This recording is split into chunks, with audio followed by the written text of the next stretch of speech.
बच्चों कल के वीडियो में हम लोग टाइप्स ऑफ फंक्शन स्टार्ट किए थे, याद है ना आपको? कल हम लोग टाइप्स ऑफ फंक्शन स्टार्ट किए थे, 3 फंक्शन मैंने आपको बता भी रखा था। अब फिर यहीं से वीडियो को कंटिन्यू करते हैं। सुनिए कितने प्रकार के फंक्शन है? 5। कौन कौन सा? पहला है वन वन फंक्शन, फिर है मेनी वन, फिर है ऑन टू, फिर है वन टू। अब फिर वो एक ऐसा फंक्शन है जो वन वन भी होता है और ऑन टू भी होता है, उसे बोलते हैं बाइजेक्टिव फंक्शन। क्या बोलते हैं उसे? बाइजेक्टिव। शुरू से स्टार्ट करते हैं। ओके, वन वन फंक्शन क्या था? वन वन फंक्शन था बच्चों, सेट ए के जितने भी मेंबर्स हैं, सेट ए के जितने भी मेंबर्स हैं, एक तो खाली कोई भी ना रहे। सेट ए में हर मेंबर का कोई ना कोई इमेज बी में होना चाहिए, और हाँ, एक मेंबर का एक ही इमेज होना चाहिए। सेट ए के जितने भी एलिमेंट्स हैं सबका यूनिकली इमेज किस में होना चाहिए? सेट बी में। मतलब ऐसे बोले हम और सिंपल लैंग्वेज में बोले तो आप यूं बोल सकते हैं, सेट ए के जितने भी एलिमेंट्स हैं सब एक एलिमेंट का एक इमेज किसमें? बी में। एक एलिमेंट का एक इमेज किसमें? बी में। और सेट ए का कोई भी एलिमेंट खाली ना हो, उसे बोलते हैं वन वन फंक्शन। और वन वन का ही नाम है इंजेक्टिव। क्या नाम है? इंजेक्टिव। उसके बाद क्या था? Many one. Many one function क्या है? मेनी वन है सेट ए के 2 या 2 से ज्यादा एलिमेंट का एक इमेज होना चाहिए सेट बी में। एटलीस्ट 2 एलिमेंट का एक इमेज अगर बी में है तो वह मेनी वन। देखिए ना, मेनी वन। मेनी मतलब सेट ए के मेनी मेंबर्स, 2 या 2 से ज्यादा का एक इमेज होना चाहिए सेट बी में, उसे बोलते हैं मेनी वन। उसके बाद बताए थे ऑन टू। मैंने आपको बोला भी था ये ऑन टू बहुत इंपॉर्टेंट है। ऑन टू और वन वन, उससे ज्यादा क्वेश्चन आपके सॉल्व होंगे। देखिए ऑन टू फंक्शन क्या है, हम आपको बताते हैं। ऑन टू फंक्शन में क्या है? सेट बी के जितने भी मेंबर्स हैं सबका प्री इमेज सेट ए में होना चाहिए। मतलब सेट बी का कोई भी एलिमेंट बिना प्री इमेज वाला नहीं होना चाहिए। कई ढंग से आपको बताते हैं, जो ढंग आपको पसंद आ जाए, जो आपको याद रह सके, उसे आप समझ लेना। बी सेट बी, ये सेट ए है, सेट बी है। सेट ए के मेंबर्स क्या कहलाते हैं? डोमेन। सेट बी के मेंबर्स क्या कहलाते हैं? कोडोमेन। सेट ए के मेंबर्स का जिस मेंबर का मैपिंग दिया हुआ है या इमेज दिया, जैसे 1 का इमेज ए है, 2 का इमेज बी है, 3 का इमेज सी है, 4 का इमेज डी है। ये तो बेसिक्स था आपका। सुनिए ऑन टू फंक्शन क्या होता है, हम आपको बताते हैं। ऑन टू फंक्शन क्या होता है ना, सेट बी के जितने भी मेंबर्स हैं सबका प्री इमेज सेट ए में होना चाहिए। प्री इमेज क्या है? फिर से सुन लीजिए आप। 1 का इमेज ए है तो 1 किसका प्री इमेज होगा? ए का। 2 का इमेज बी है तो 2 किसका प्री इमेज होगा? बी का। 3 का इमेज सी है तो 3 किसका प्री इमेज होगा? सी का।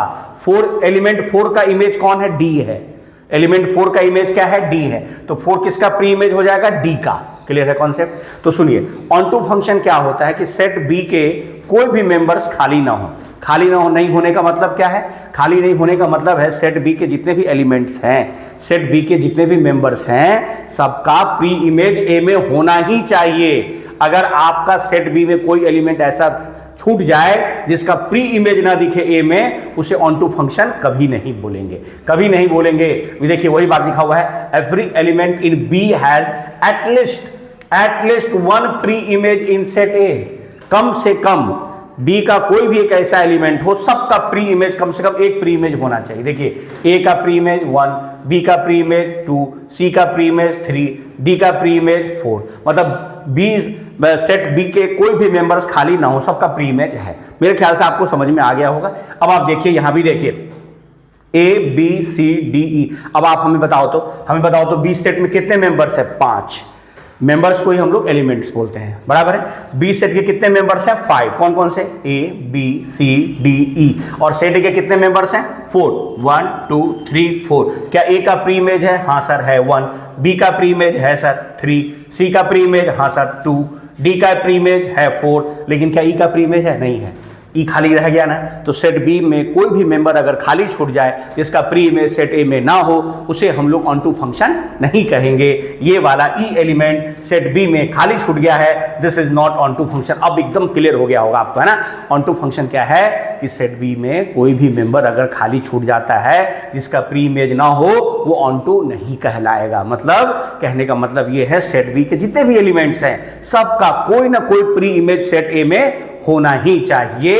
ये लीजिए जी, पक्का बना दिया आपको onto function. Onto का दूसरा नाम है क्या? याद रखिएगा, सर्जेक्टिव। ऑन टू का दूसरा नाम क्या है? सर्जेक्टिव। चलिए बच्चों, अब ऑन टू के बाद आया इनटू। अब इनटू में क्या है? इनटू में ये कहता है कि सेट बी में एटलीस्ट 1 एलिमेंट ऐसा हो जिसका कोई प्री इमेज ना हो। मतलब जो ऑन टू ना हो वो इनटू हो जाएगा। आप यूं भी बोल सकते हो, जो ऑन टू नहीं है वो इनटू हो जाएगा। फिर से सुनिए, सेट बी में जितने भी मेंबर्स हैं सबका प्री इमेज अगर ए में है तो ऑन टू है, और सेट बी में कोई एक अगर खाली छूट गया, एक कम से कम, एक से ज्यादा छूट जाए तो कोई बात नहीं, एक अगर छूट गया खाली, एक छूट जाए, दो छूट जाए, तीन छूट जाए, मतलब सेट बी में कोई मेंबर अगर खाली बैठा है जिसका प्री इमेज ए में नहीं दिख रहा है आपको, वो इनटू फंक्शन है। ऑन टू का जुड़वा टू है, जुड़वा भाई है वो। अब आप ऐसे याद रखो ना, ट्विंस ब्रदर है दोनों। ऑन टू क्या है? सेट बी के जितने भी मेंबर्स हैं सबका प्री इमेज सेट ए में है। अगर सेट बी के कोई एक मेंबर खाली छूट जाए जिनका प्री इमेज ए में ना हो, उसे बोलते हैं इनटू फंक्शन। एटलीस्ट वन छूट जाए खाली, एक से ज्यादा छूट जाए तब भी इनटू ही होगा, कम से कम एक छूटना चाहिए। ओके, वही है इनटू फंक्शन। देखिए मैंने लिख दिया आपके लिए यहां पर, ये आपका 4th नंबर है बच्चों, इनटू फंक्शन। कैसा है ये? Into function. इनटू फंक्शन क्या पढ़िए, at least one element in B having no pre image in A. कम से कम at least one element in B having no pre image in A. कम से कम बी के कोई भी ऐसे एलिमेंट हो जिनका प्री इमेज ए में ना हो। अब आप देखो, मैं आपको बताता हूं, सेट ए है, सेट बी है। ओके, सेट ए के कितने एलिमेंट्स है? 3, 1 2 3। सेट बी के कितने एलिमेंट्स है? 4, ए बी सी डी। अब आप देखो तो क्या सेट बी के, वही से बताइए, आप जवाब दीजिएगा हमें, सेट बी के क्या सभी मेंबर्स का प्री इमेज है? ए का प्री इमेज है? एक एक करके बताइएगा। ए का प्री इमेज, जी सर 1, बी का प्री इमेज है सर 3, सी का प्री इमेज 2 है, लेकिन डी का प्री इमेज नहीं है। डी का प्री इमेज नहीं है। सेट बी में अगर कम से सेट बी में कोई ऐसा एलिमेंट छूट जाए जिसका प्री इमेज ना हो, डी का कोई प्री इमेज नहीं है, इसका मतलब ये इनटू फंक्शन है। ये क्या है? इनटू फंक्शन है। चलिए, दिस इज इनटू फंक्शन, ये भी क्लियर हो गया होगा। ऑन टू आ गया, इनटू आ गया, 1 1 आ गया, मिनी 1 आ गया, और 5 नंबर का कोई फंक्शन नहीं है, दो को मिला देते हैं। जो फंक्शन 1 1 भी हो, जो फंक्शन 1 1 भी हो, ऑन टू भी हो, उसे बोलते हैं बाइजेक्टिव। बाई मतलब दो, ऐसे याद रखना ना। बाइजेक्टिव जो 1 1 भी हो और ऑन टू भी हो, जो फंक्शन 1 1 को भी फॉलो करे, ऑन टू को भी फॉलो करे, उसे बोलते हैं bijective function. Okay, this is 1 1 and onto both. Okay, both injective and surjective. Injective का नाम है 1 1, सर्जेक्टिव का नाम है ऑन टू। जो फंक्शन 1 1 भी हो, ऑन टू भी हो, उसे बोलते हैं बाइजेक्टिव फंक्शन। एग्जाम्पल के तौर पर देखिए, ये 5th का एग्जाम्पल है, ये 5th नंबर का एग्जाम्पल है, मतलब बाइजेक्टिव का एग्जाम्पल है ये। सुनिए, माफ करिए, ए में कितने एलिमेंट्स हैं? 4, 1 2 3 4। बी में कितने एलिमेंट्स हैं? A B C D. क्या बी के, अच्छा 1 1 फंक्शन किसे कहते हैं? सेट ए के जितने भी मेंबर हैं सबका एक इमेज सेट बी में होना चाहिए, ये 1 1 है। और बी के कोई भी एलिमेंट्स खाली ना हो, बी का सभी का, बी के जितने भी मेंबर्स हैं सबका प्री इमेज ए में होना चाहिए। दोनों बात सही है, 1 1 भी है, ऑन टू भी है, इसी से बोलेंगे this is bijective function. Okay, अब इसे देखिए, आप इसे देखिए तो, सेट ए के कोई भी मेंबर खाली है? नहीं है। सेट ए के जितने भी मेंबर है सबका यूनिक इमेज सेट बी में है। 1 का ए है, 2 का सी है, 3 का बी है, 4 का डी है, 5 का भी डी है। एक 2 का एक हो सकता है, फिर आप इसमें कंफ्यूज मत करना, बोलो सर ये 1 1 है क्या? हाँ 1 1 है। 2 एलिमेंट का एक इमेज हो सकता है, एक एलिमेंट का 2 इमेज नहीं हो सकता है। 2 एलिमेंट का एक इमेज हो सकता है 1 1 में, लेकिन एक एलिमेंट का 2 इमेज नहीं हो सकता। तो बच्चों ये 1 1 तो है, ऑन टू भी है। ऑन टू कैसे है? क्या सेट बी में कितने मेंबर्स हैं? 4। कौन कौन से? A B C D. क्या कोई मेंबर खाली है जिसका प्री इमेज ना हो? नहीं है सर, सबका प्री इमेज है। ए का प्री इमेज 1 है, बी का प्री इमेज 3 है, सी का प्री इमेज 2 है, और डी का प्री इमेज 4 भी 5 भी है।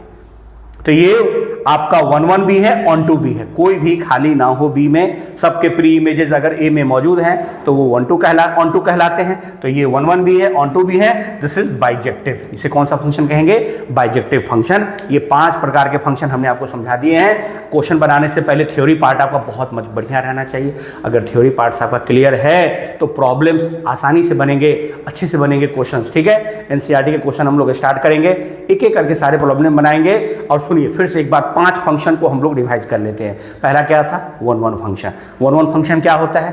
1 1 फंक्शन क्या होता है कि सेट ए के जितने भी एलिमेंट्स हैं सबका यूनिक इमेज सेट बी में होना चाहिए। या यूं और आसान भाषा में क्या बोलेंगे? सेट ए के हर एलिमेंट का डिफरेंट एलिमेंट्स का डिफरेंट इमेजेस, या एक एलिमेंट का एक इमेज, मतलब एक एलिमेंट का 2 इमेज नहीं होना चाहिए। सेट ए के जितने भी मेंबर्स हैं हर मेंबर का एक एक इमेज सेट बी में होना चाहिए, वो है 1 1 फंक्शन। ओके, और दूसरा क्या था फिर मेनी वन। मेनी वन मतलब सेट ए में 2 या 2 से ज्यादा एलिमेंट का एक सिंगल इमेज होना चाहिए, उसे बोलते हैं मेनी वन फंक्शन। फिर था ऑन टू। ऑन टू क्या है? सेट बी के जितने भी एलिमेंट्स है सबका प्री इमेज सेट ए में होना चाहिए, मतलब सेट बी का कोई भी एलिमेंट्स खाली नहीं रहना चाहिए। अगर सेट बी का कोई एलिमेंट खाली छूट जाए जिसका प्री इमेज सेट ए में ना दिखे, उसे बोलते हैं इनटू फंक्शन, उसे बोलते हैं इनटू फंक्शन। और जो फंक्शन बच्चों 1 1 भी है, ऑन टू भी है, उसे बोलते हैं बाइजेक्टिव फंक्शन। मेरे ख्याल से अब 5.5 ये जो 5 फंक्शन मैंने आपको बताए हैं ये आपके बहुत अच्छे से क्लियर हो गए हैं, अच्छे से इसको नोट कर लीजिए। अब नेक्स्ट वीडियो में हम लोग प्रॉब्लम से स्टार्ट करेंगे एनसीईआरटी के एक एक करके, ठीक है? चलिए नोट करिए।